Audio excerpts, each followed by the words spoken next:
ay leedahay taariibtu. Bismillahir Rahmanir Rahim. Rahmaanka Alleena oomay asaagiya yeelan ayni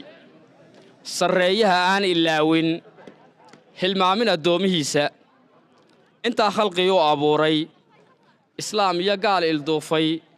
dulqaad ugu wada arsaaqa casiis arinaanu eeran addoon taladii amaahan wahaye ehelnimo adeegsan dadaal aadmigu awoodin ilaah le adduunyadoo dhan ma hadda isagaa ishaaran uunkuna baryoo u oogsan ummadda dhimataa u iilan sifaan insi lagu astaynin eebbaa keli loo aqoonsan boqorka abidkii ab yeelan ologna aan isirra sheegan odhaah iyo erey la muujin kariimka og uur daboolan hoos iyo oogiya waxaasan ugu horrayn meerisyadaa mahadnaqa ah waxaynu ugu mahadnaqaynaa allaha weyn ee madashan iyo dugsigan inagu kulmiyey waxaynu ku salliyaynaa